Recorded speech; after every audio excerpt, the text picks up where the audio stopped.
नमस्कार, बहुत स्वागत है आप सबका। मैं हूं पुनीत पाठक और आप देख रहे हैं मध्य प्रदेश की बात। टिकट बंटवारे को लेकर घमासान की स्थिति है। कांग्रेस और बीजेपी दोनों ही पार्टियां कुछ सीटों को लेकर बेहद परेशान हैं। कहें ना कहें, कई जगह नेता इस्तीफा दे रहे हैं, लेकिन बीजेपी के लिए सबसे आसान, उसका गढ़, मजबूत गढ़ भोपाल सीट जो है, इस पर कैंडिडेट की तलाश सबसे मुश्किल लग रही। कभी उमा भारती, कभी साध्वी प्रज्ञा, कभी शिवराज सिंह चौहान। यहां से पूर्व सीएम दिग्विजय सिंह को कौन चैलेंज दे, ये पार्टी डिसाइड क्यों नहीं कर पा रही। सवाल यह है, क्या दिग्विजय के साथ दंगल करने से बीजेपी के बड़े नेता कतरा रहे हैं, चाहे इसे स्वीकार करें ना करें। क्यों बीजेपी अपने सबसे मजबूत सीट पर आखिर अब तक उम्मीदवार तय नहीं कर पाए। कौन सा सही वक्त है साहब जिसका इंतजार पार्टी कर रही।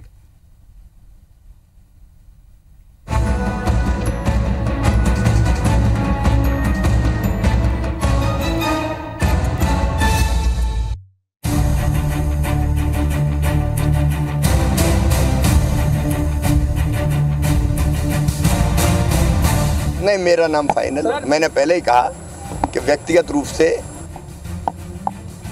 मैं चुनाव लड़ने का इच्छुक नहीं हूं।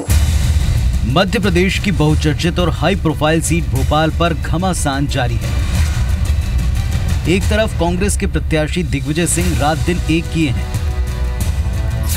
तो उधर बीजेपी अभी तक अपना प्रत्याशी भी घोषित नहीं कर पाई है। इस सीट पर दिग्विजय सिंह के सामने पूर्व मुख्यमंत्री शिवराज सिंह चौहान और उमा भारती के लड़ने की खबरों ने जोर पकड़ा, लेकिन इसी बीच दोनों नेताओं ने दिग्विजय सिंह के सामने चुनाव लड़ने से इनकार कर दिया, जिसे कांग्रेस अपनी जीत बता रही है। जब से घोषणा दिग्विजय सिंह जी की भोपाल लोकसभा में हुई, देख रहे हैं सिर्फ 28 दिन बाकी है, लेकिन अब तक भाजपा उनका प्रत्याशी घोषित नहीं कर पाई है, जिससे ये स्पष्ट दिख रहा है कि पूर्ण रूप से माहौल कांग्रेस पार्टी के प्रति है। उनको दिग्विजय सिंह जी के सामने बलि का बकरा भारतीय जनता पार्टी बनाने का प्रयास कर रही है। उमा भारती जी भी दिग्विजय सिंह के सामने चुनाव मैदान में उतरने से डर रही हैं और डरने के कारण वो चुनाव न लड़ने के बहाने तलाश रही हैं। भोपाल से सांसद रही पूर्व मुख्यमंत्री उमा भारती ने चुनाव न लड़ने का ऐलान करते हुए दिग्विजय सिंह और कांग्रेस पर जोरदार हमला बोला। उन्होंने कहा, दिग्विजय सिंह 15 साल पुराने पिटे मोहरे हैं। दिग्विजय सिंह को तो बीजेपी का छोटा सा कार्यकर्ता ही हरा देगा। उनके लिए मौजूदा सांसद आलोक संजर ही काफी हैं। साथ ही कार्यकर्ताओं को लिखे संदेश में उमा भारती ने ये जरूर कहा कि पार्टी उम्मीदवार जल्दी घोषित करे। अगर उम्मीदवार का नाम बड़ा होगा तो दिग्विजय सिंह बड़े नेता हो जाएंगे। उमा ने भोपाल के लिए आलोक संजर, कृष्णा गौर, आलोक शर्मा, रामेश्वर शर्मा, शैलेंद्र शर्मा, भगवान दास सबनानी और विश्वास सारंग के नाम भी सुझाए। उन्होंने कहा कि इनमें से कोई भी दिग्विजय को हरा देगा। भोपाल से उम्मीदवार तय करने का अधिकार मेरे पास नहीं है, लेकिन दिग्विजय को हराना कठिन काम नहीं है। कल आदरणीय उमा जी ने भी ट्वीट करके कुछ नाम लिखे हैं। हम भोपाल के जो कार्यकर्ता लोग हैं उनके संदर्भ में उन्होंने कहा है कि ये कार्यकर्ता भी कांग्रेस के प्रत्याशी दिग्विजय सिंह को चुनाव हरा सकते हैं। भारतीय जनता पार्टी के लिए भोपाल संसदीय क्षेत्र एक अभेद किला है, इसको कोई भेद नहीं सकता है। माननीय दिग्विजय सिंह जी का जो पिछला कार्यकाल है, वो पीढ़ी भी अभी वर्तमान में भोपाल के अंदर है, जिस पीढ़ी ने दिग्विजय सिंह जी का शासन देखा है। और दिग्विजय सिंह के वक्तव्य भी आज भी दुनिया की नज़रों में और भोपाल की जनता की नज़रों में दोहराए जा रहे हैं। इसलिए आप पिता के नाते जो भी सोच रहे हैं अच्छा ही सोचेंगे, लेकिन जीत भारतीय जनता पार्टी की होगी और ऐतिहासिक। उमा भारती ने अपनी ओर से भले ही 7 नाम सुझा दिए, पर दिग्विजय सिंह के खिलाफ बड़े नेताओं का चुनाव लड़ने से इनकार करना बीजेपी के कार्यकर्ताओं को कहीं मायूस न कर जाए। ऐसे में सियासी गलियारे में सबसे बड़ा सवाल अब यही है कि भोपाल में दिग्विजय सिंह के सामने बीजेपी का प्रत्याशी कौन होगा। सुधीर दंडोतिया, IBC 24, भोपाल। तो अलग अलग नाम चले, लेकिन इस सबसे मजबूत गढ़ पे, सबसे मजबूत सीट के ऊपर अभी तक बीजेपी अपना नाम तय नहीं कर पाई। बीजेपी के तमाम नेता अलग अलग बातें कहते हैं, अलग अलग तर्क देते हैं। कोई कहता है राष्ट्रीय अध्यक्ष के पास वक्त की थोड़ी कमी है, कोई कहता है कि हमारा एक आम सा साधारण सा कार्यकर्ता भी दिग्विजय सिंह को परास्त कर सकता है, लेकिन ना तो वो आम कार्यकर्ता सामने आया, बल्कि जिन खास नामों की चर्चा हुई वो भी किनारा करते चले गए और दूसरे नाम गिनाते चले गए कि ये भी उम्मीदवार हो सकते हैं। चलिए हमारे साथ में इस विषय पर चर्चा करने के लिए दुर्गेश केसवानी साहब हैं, भारतीय जनता पार्टी की तरफ से जुड़े हैं। दुर्गेश जी, एक मजबूत गढ़ आपका, इतना मजबूत गढ़ कि जिसके ऊपर अगर आप ही की पार्टी के नेताओं की माने तो किसी साधारण व्यक्ति को भी अगर टिकट मिल जाए, किसी भी नाम को टिकट मिल जाए, एक बैनर लगा दिया जाए तो वो जीत जाए। फिर दरअसल किस सही वक्त का इंतजार आपकी पार्टी कर रही है? क्या राष्ट्रीय अध्यक्ष के पास इतना वक्त ही नहीं कि अपने इस इंपॉर्टेंट सीट के ऊपर वो नाम घोषित करे, जैसा कई लोग तर्क दे रहे हैं? कहीं आपके कार्यकर्ताओं को वो चेहरा ही नहीं मिल पा रहा जिसके पीछे वो जाएंगे और टिकट लेकर के वो चुनाव मैदान में उतरेगा? और उधर 24 दिन हो गए हैं लगातार प्रचार करते दिग्विजय सिंह जी को।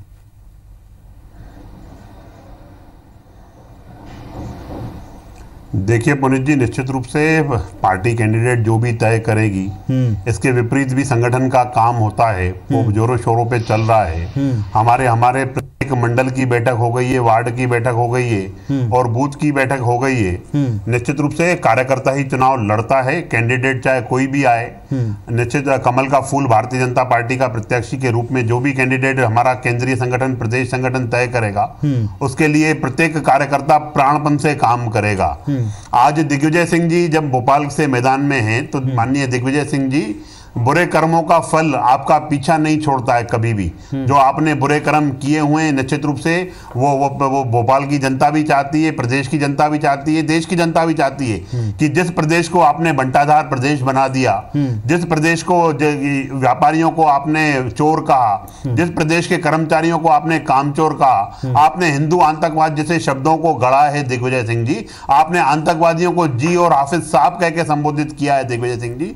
जब सेना का मनोबल बढ़ाना चाहिए था तब आपने विदेश, अपने पड़ोसी मुल्क के लोगों की बखान करने में आपने समय व्यतीत किया है दिग्विजय सिंह जी। आज प्रत्येक जन जन भोपाल का ये चाहता है और हम तो भोपाल का प्रत्येक आदमी भी अपना सौभाग्य मानता है कि वो दिग्विजय सिंह जी आज भोपाल से लड़ रहे हैं, जिन्होंने प्रदेश की जो स्थिति की, जो प्रदेश को बंटाधार किया, जो प्रदेश के जनमानस के एक भाव छोड़ के गए, लालटेन वाला युग जो दिग्विजय सिंह जी देखे गए। तो निश्चित रूप से आज प्रत्येक कार्यकर्ता उसका आप जितनी कर रहे हैं, आप ये जितनी बातें कर रहे हैं, आपकी सारी बातों के आगे एक प्रमुख मुद्दा, आपने कहा तमाम बैठकें हमारी हो रही हैं, हमारी तैयारी पूरी चल रही, लेकिन साहब ये सतयुग नहीं ना कि जहां किसी चिन्ह को आप राजगद्दी पर बिठा दें और उसके पीछे हम चुनाव लड़ लें। यहां तो आपको एक चेहरा चाहिए होगा ना, वो चेहरा एक वक्त से चाहिए होगा। अभी आप सही वक्त के इंतजार की बात करते हैं, कभी आप वक्त की कमी की बात करते हैं। जिन खास चेहरों की आपने बात की वो दूसरों के नाम गिनाते हैं। एक परसेप्शन, एक मैसेज जो लोगों के बीच में जा रहा है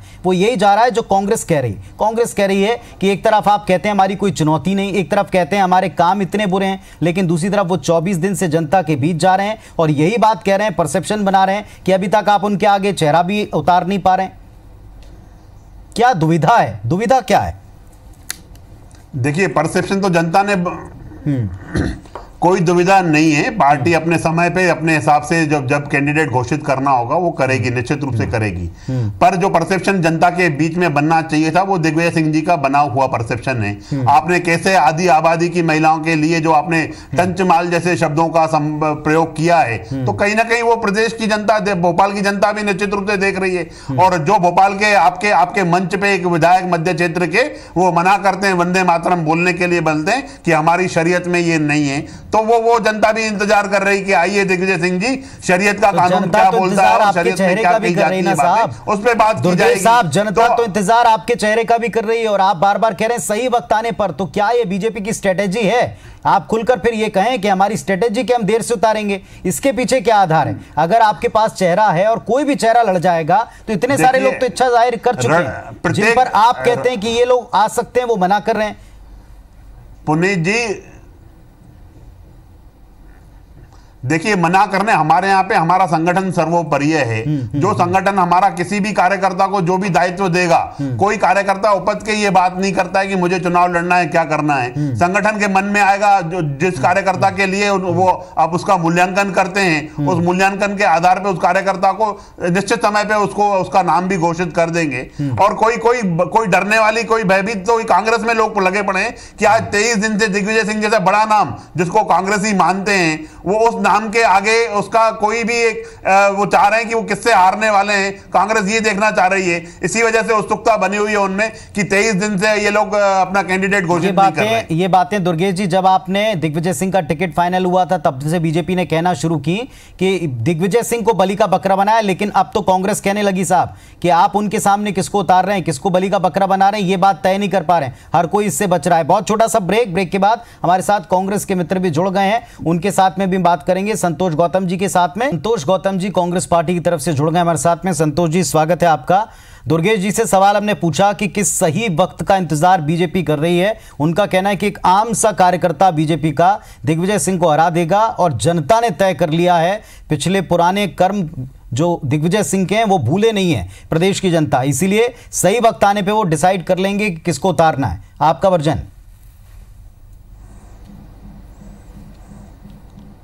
देखिए, ये कह रहे हैं कि एक आम कार्यकर्ता भी दिग्विजय सिंह जी को इस चुनाव में हरा सकता है। मैं कहता हूं आम तो छोड़िए, अभी तक कोई खास कार्यकर्ता का भी नाम सामने नहीं आया है जो दिग्विजय सिंह जी को हराने का दमखम रखे। क्यों ये हालत हो रही है इनकी? क्योंकि 15 सालों का जंगल राज जो इन्होंने चलाया, जो माफिया राज चलाया, जिस प्रकार से इन्होंने रेत की लूट की है, जिस प्रकार से यहाँ पर 47,000 महिलाओं के साथ बलात्कार हुआ, 21,000 किसानों ने आत्महत्याएं की, उसका जवाब इनको प्रदेश की जनता ने दिया है। तो आज प्रदेश के द्वारा नकारे जा चुके ये नेता, इनके पास कहां से नेता मिलेगा कि दिग्विजय सिंह जी के खिलाफ यहां पर चुनाव लड़ाएं? और अगर इनके पास उम्मीदवार इतना मजबूत था कोई तो अभी तक घोषित क्यों नहीं हुआ?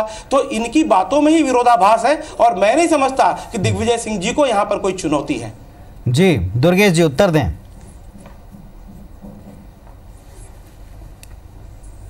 मेरे मित्र जो बातें कर रहे हैं, आपने 100 दिन का कार्यकाल तो बता दें कि 100 दिन में कमलनाथ जी ने क्या किया है। आप रेत खनन की बात कर रहे हैं, रेत माफिया से और शराब माफिया से आपके विधायक तक इस्तीफे की पेशकश कर चुके हैं। आप किसानों की कर्ज माफी की बात करते हैं, आपके विधायक डंग जो हैं वो किसानों की समस्या और कर्ज माफी को लेके अभी अभी प्रदर्शन करते हैं। आप लगे कहाँ हैं? आपने 100 दिनों में क्या दिया है? लूट, हत्या, बलात्कार, असुरक्षा का माहौल, प्रशासनिक अराजकता, जिस तरह से आपने तबादलों को उद्योग के रूप में चलाया है, आज जनता निश्चित रूप से 100 दिनों के हिसाब आपसे जनता मांगेगी। और आने वाले दिनों में देखिए, हम जो 26 सीटों पे मध्य प्रदेश में हमारे 26 सीटें थी और हम अच्छा प्रदर्शन करते हुए और आगे जाएंगे। सिर्फ और सिर्फ आपने अपनी बात रखने के लिए कुछ झूठ सच के पुलिंदे बांध के जनता के सामने, झूठे पुलिंदे बांध के आपने जनता के बीच में रख दिए। अरे भैया सच तो बोलो। कांग्रेस पार्टी, दुर्गेश जी, कांग्रेस पार्टी आपके सामने बार बार कह रही है कि आपका आम कार्यकर्ता तो कहां है, वो तो छोड़ दें, खास कार्यकर्ता भी किनारा कर रहे हैं। उसका जवाब तो दे दें कि खास कार्यकर्ता क्यों सामने नहीं आ रहे हैं, क्यों दूसरों के नाम गिना रहे हैं? पुनीत जी, प्रत्येक पार्टी की अपनी अपनी रणनीति होती है। आज जब हम चुनाव से पहले थे, जब जो विधानसभा चुनाव लड़ते थे तो इनके नेता कहते थे हम 6 महीने पहले अपने कैंडिडेट घोषित करेंगे, पर उन्होंने कैंडिडेट कब घोषित किए? जब भाजपा के हो गए उसके बाद वो देखते रहे कि कौन हमारे यहाँ आ रहा है, उनको टिकट दें। उसके बाद इन्होंने कहा था लोकसभा चुनाव हम 3 महीने पहले कैंडिडेट घोषित कर देंगे, तो वो भी 3 महीने पहले कैंडिडेट घोषित नहीं कर पाए। ठीक है, अब जाके उन्होंने कई कैंडिडेट घोषित किए। संतोष जी, एक बात दुर्गेश जी ने भी यहाँ पर कही और बीजेपी बार बार कहती रही कि पार्टी ने दिग्विजय सिंह को भोपाल जैसी बीजेपी की सुरक्षित सीट से उतारकर बलि का बकरा बनाया। क्या कांग्रेस पार्टी अभी इन 24 दिनों में वो तैयारी कर पाई कि इन सवालों का जवाब ढूंढ पाई जो बीजेपी लगातार उठाती रही दिग्विजय सिंह के कैंडिडेट घोषित होते ही? देखिए, दिग्विजय सिंह जी की उम्मीदवारी घोषित होने से पूरे मध्य प्रदेश में कांग्रेस के लिए एक सकारात्मक माहौल बना है और भारतीय जनता पार्टी बैकफुट पर चली गई। ये तो पूरा प्रदेश देख रहा है कि भारतीय जनता पार्टी को अब ये नहीं सूझ रहा है कि वो कौन सी रणनीति बनाए। भोपाल जो कि मध्य प्रदेश का केंद्र है, वहां दिग्विजय सिंह जी की उम्मीदवारी से कांग्रेस के कार्यकर्ताओं में जो मनोबल है वो बहुत ऊंचा हुआ है और पूरे प्रदेश के अंदर हमारा जो लक्ष्य है राहुल जी को यहां से ज्यादा सीटें जिताकर देना, उसकी दिशा में दिग्विजय सिंह जी की उम्मीदवारी हमारा एक बहुत बड़ा मास्टर स्ट्रोक है। मास्टर स्ट्रोक है। कैसे जवाब देंगे दुर्गेश जी? पुनीत जी, जितना बड़ा ये दिग्विजय सिंह जी को बता रहे हैं, कम से कम जब दिग्विजय सिंह जी के नाम ऐलान होता है तो कहीं तो प्रदेश कार्यालय में एक मिठाई का टुकड़ा कोई कार्यकर्ता एक दूसरे को खिलाता हुआ दिखता, कहीं तो एक सिर्फ फुलझड़ी भर जलाता हुआ दिखता। अगर ये बड़े नेता हैं, अगर ये बड़ा मनोबल बड़ा है, तो कहीं तो जनता में इस चीज का संदेश जाता कि भोपाल में हम स्वागत करते हैं दिग्विजय सिंह जी का। पर इसके इतर ये इस बात की कोई भी घटना, कोई बात नहीं हुई, ना कोई स्वागत हुआ। अब दिग्विजय सिंह जी कहीं पे भी चले जाएं, मैंने आपको बताया पुनीत जी, जो पुराने कर्म किए रहते हैं उसको जो उनका जो फल होता है, आप किसी की भी शरण में चले जाओ। चलिए थोड़ी सी हैरानी हो रही है दुर्गेश जी कि क्या लोकतंत्र में क्या लोकतंत्र में इन तस्वीरों के इतने मायने रखते हैं कि अगर कोई थोड़े पटाखे फोड़ दे या थोड़ी मिठाइयां बंटवा दें तो क्या ये माना जाएगा कि उसी बात से उत्साह है? ये थोड़ी सी बात है, लेकिन पूछ ही लेता हूं, आपने पूछा है तो। संतोष जी, मिठाई नहीं बटी, ना कोई पटाखे फोड़े गए, दिग्विजय जी का अंतर विरोध है, ये कह रही बीजेपी। देखिए दुर्गेश जी उस समय कांग्रेस कार्यालय में मौजूद रहे होंगे, मुझे लगता है कि जब इन्होंने देखा कि वहां पर चैनल पे तो दिख जाता, दुर्गेश जी अपनी बारी चैनल पे तो दिख जाता, अपनी बारी चैनल पे आप सिर्फ झूठ परोसना चाह रहे हैं, अपनी बारी आने पर बोलिएगा, परोसना चाह रहे हैं, अपनी बारी एक चैनल तो ये दिखा देता पुनीत जी, अपनी बारी आने पर बोलिएगा, दिखा देता कि दिग्विजय सिंह जी का स्वागत हुआ, अपनी बारी आने पर बोलिएगा। मैं ये कह रहा हूं कि जैसे दिग्विजय सिंह जी की उम्मीदवारी घोषित हुई, पूरे कांग्रेस कार्यालय में मिठाइयां बटी हैं, और दुर्गेश जी अगर आते तो उन्हें भी खाने को मिलती। ये सब छोटे छोटे गौण मुद्दों को सामने लाकर थोड़ा मिठाई खिला दीजिएगा, संतोष जी आप थोड़ी मिठाइयां खिला दीजिएगा, थोड़े पटाखे वगैरह फोड़ दीजिएगा, लेकिन हमको आम जनता को इस बात से ज्यादा सरोकार है। बिल्कुल खिला देंगे, बिल्कुल आप खिला दीजिएगा। एक आम जनता को सरोकार इस बात से आपने कितने पटाखे फोड़े या कितनी मिठाइयां बांटी, ये मैटर नहीं करता। मैटर ये करता है क्या कांग्रेस पार्टी ने किसी को टिकट देकर, वो भी मजबूत गढ़ से टिकट देकर बलि का बकरा बनाया। अगर ये विरोधी समझते हैं तो वो क्यों चेहरा नहीं उतार पा रहे हैं? क्या ऐसी वजह है कि क्यों उनके सामने अभी तक कोई चुनौती दिखाई नहीं पड़ रही? जिसे आप चुनौती मानते ही नहीं है उसके सामने कोई चेहरा नहीं आ पा रहा। एक ये इंपॉर्टेंट सवाल है। लेकिन सवाल संतोष जी आपसे, आप थोड़ा देर से आए इसलिए सवाल आपसे पूछता हूं। दिग्विजय सिंह ने इन 24 दिनों में तमाम सभाएं की, आपको क्या लगता है? बीजेपी बार बार कह रही है कि भोपाल की जनता तो मन बना चुकी है उनको हटाने की, क्या उनको ये फीडबैक नहीं मिल रहा? क्या कांग्रेस पार्टी को फीडबैक नहीं मिल रहा, या आपका फीडबैक अलग है बीजेपी से? बिल्कुल अलग है हमारा फीडबैक। हमारा तो फीडबैक ये कहता है कि भारतीय जनता पार्टी पूरी तरह से धराशायी हो गई है। शिवराज सिंह चौहान का पलायन हो गया, यहाँ पे जब नाम चला नरेंद्र सिंह तोमर का पलायन हो गया, उमा भारती, ये सब जाकर आला कमान को अपनी मर्जी बता चुके हैं कि हम दिग्विजय सिंह के सामने बलि का बकरा नहीं बनना चाहते हैं। आखिर क्या कारण है कि शिवराज सिंह चौहान जैसे जब अपने आपको दिग्गज समझते थे, 15 सालों जिनका शासन चला, और कोई भी बड़ा दिग्गज यहाँ से चुनाव लड़ने को तैयार नहीं है। मैं तो कहता हूं कि दिग्विजय सिंह के सामने अगर यहाँ पर नरेंद्र मोदी भी आ जाएंगे तो चुनाव निश्चित रूप से हारेंगे, क्योंकि यहाँ पर आज जो दिग्विजय सिंह जी ने जो माहौल बनाया और 24 दिनों के अंदर जो चुनाव प्रचार में लीड ली है, उसका भारतीय जनता पार्टी दूर दूर तक इनको सावधान नहीं करना पड़ता। इंतजार कर रही है कि दिग्विजय सिंह जी आपने कर्मचारियों को काम कर दीजिए घोषित, कर्मचारियों को कामचोर कहा था, आज वो कर्मचारी इंतजार कर रहे हैं। आज आप जिन व्यापारियों को चोर कहते थे वो व्यापारी भी निश्चित रूप से दिग्विजय सिंह जी आपका इंतजार कर रहे हैं। जिस आधी आबादी को, जिन महिलाओं के सम्मान में आपने टंच माल की बात कही थी, वो महिलाएं भी आपका इंतजार कर रही हैं दिग्विजय। चलिए लेकिन आपके कैंडिडेट का इंतजार भी तो कर रही है आपकी पब्लिक। दुर्गेश जी, आपकी पब्लिक, आपके वोटर, आपकी जनता, भोपाल के लोग, आप तो कह रहे हैं समूचा भोपाल आपके साथ है, तो वो उस चेहरे का भी तो इंतजार कर रही है, कार्यकर्ता भी तो चेहरे का इंतजार कर रहे हैं। मीटिंग में रणनीति तो बन गई, आपका लोगो भी सेट है, आपके एजेंडा भी सेट हैं, लेकिन वो किस चेहरे को जिताने वाले हैं वो तो तय कर लें साहब, उसका भी तो इंतजार हो रहा होगा। ईमानदारी से स्वीकार तो करें इस बात को। देखिए, जो भी कार्यकर्ता आएगा उसको भोपाल के प्रत्येक कार्यकर्ता प्राणपन से जुटकर दिग्विजय सिंह राधोगढ़ से आए, उनको वापस राधोगढ़ भेजा जाएगा। ठीक है। अच्छा, अब एक और इंपॉर्टेंट बात दुर्गेश जी, आपको क्यों लगता है मध्य प्रदेश की राजनीति में, एक मिनट, एक सवाल, बस एक अंतिम सवाल, मध्य प्रदेश की राजनीति में, बल्कि देश की राजनीति में दिग्विजय सिंह जैसे कांटी नेता को क्या चुनौती नहीं मानती बीजेपी? क्या चुनौती नहीं मानता कार्यकर्ता? ये तो आपकी पार्टी कहती आई है कि हम कभी भी विरोधी को कमजोर नहीं आंकते। आप क्यों इतना उनको कमतर करके आंक रहे हैं? ये आपकी रणनीति है या ये विवशता है राजनीतिक?